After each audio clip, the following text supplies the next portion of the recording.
Μερκούριο, welcome. It is a great honor for me and Huffington Post having this interview, this conversation together. This is such an honor to be here. I'm excited. In this amazing island. We are in Hydra Island. Do you enjoy your vacations here? I've never been here before, but I'm absolutely stunned by the natural beauty and, of course, the incredible Greek people. Do you like Greece? I love Greece. I love Greece. I love the Greek people, and I'm stunned by the importance of Greek and Greek values and the Greek people and the natural effect that they've had on the whole world. It's great to be experiencing it for the first time. Thank you for saying that. It's true.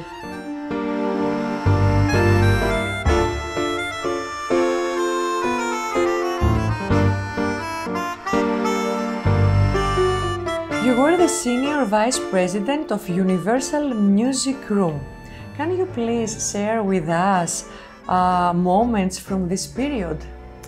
This was a very special time in the music industry. This was a time when the advent of digital music had really exploded in the world.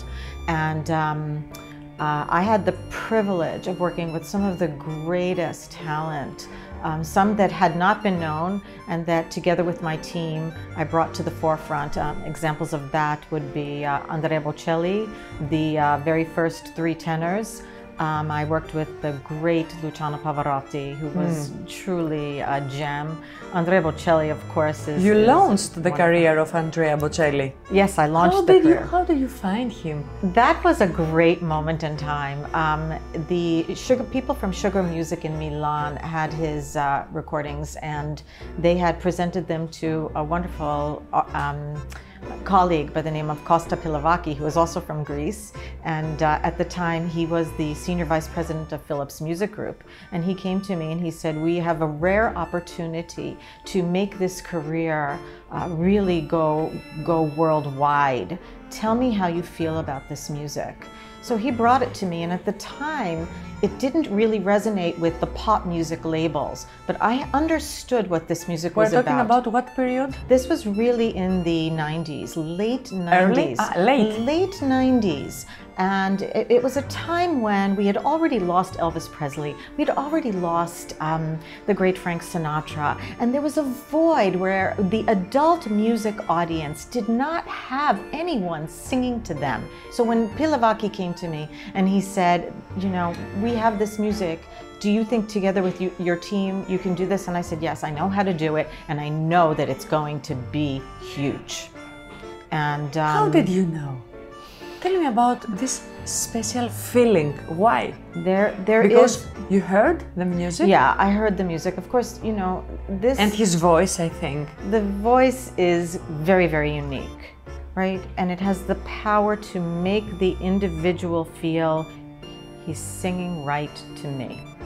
But there was also something else. He had a magic song. And the magic song was called Time to Say Goodbye. Con te partirò.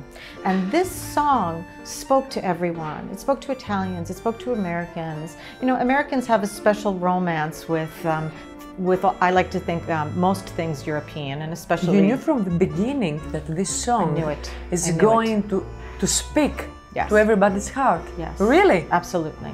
Absolutely, because, you know, sometimes in the music industry you call it an earworm. Something that crawls into the ear and then crawls into the brain and then crawls into the heart.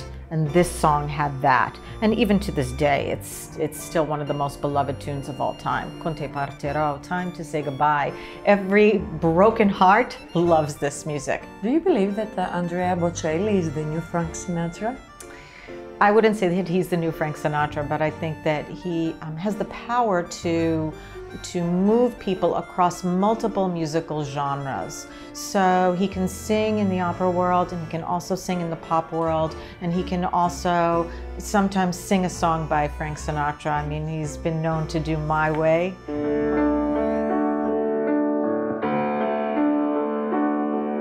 And now the end is near, and so I face the final curtain.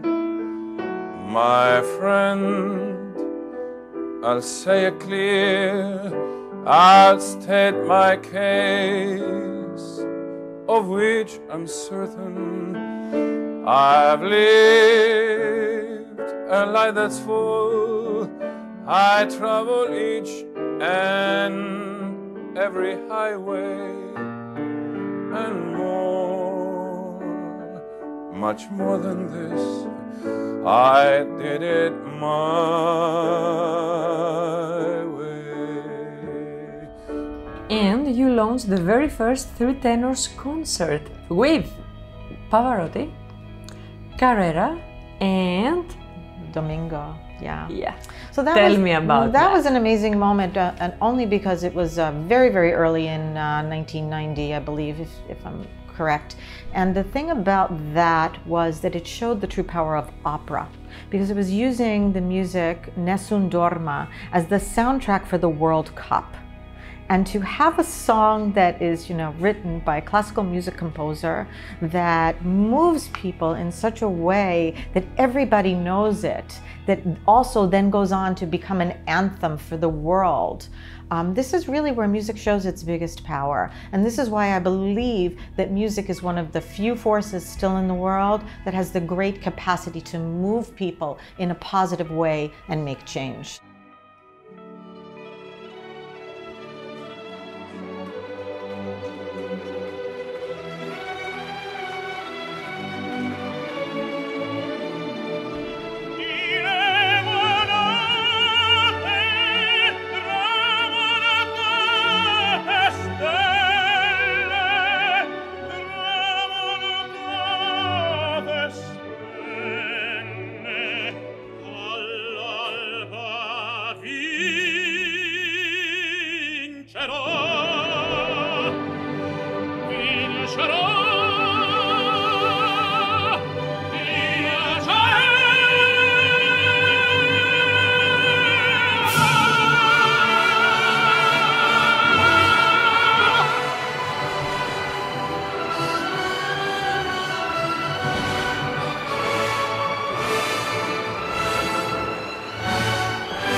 And you have worked with Julie Andrews, David Bowie. Please tell us, give us names. Julie Andrews. We're very curious to know all the precious moments. Share the secrets with us. Well, again, in working with Pilavaki and in this special period of time, we were always looking for musical concepts that would really ignite many different parts of many different audiences. So we had this idea of putting a great King and I together. King and I being, a truly great musical in the American anthology.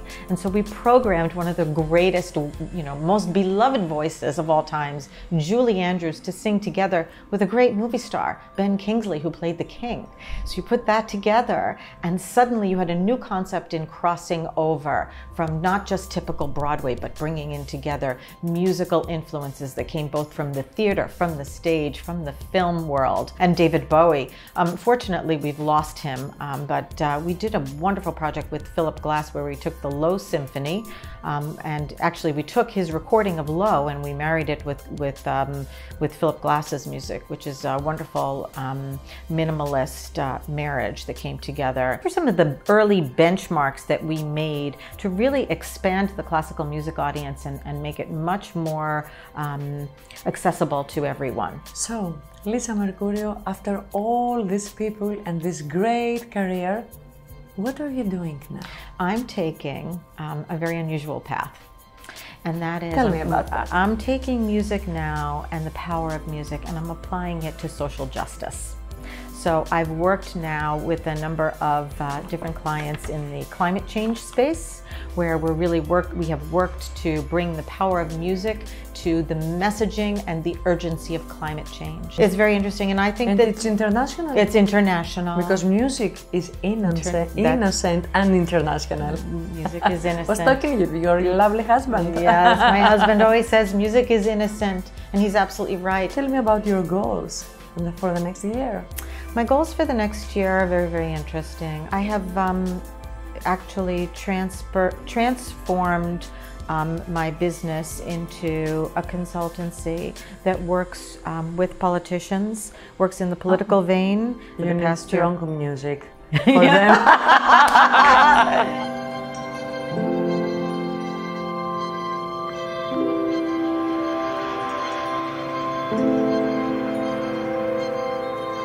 Good luck with your goals. Thank you for this very interesting conversation. It was an honor having you with us. Thank you, Emmy. It was my pleasure. Enjoy your vacation. I can't wait to get back out there.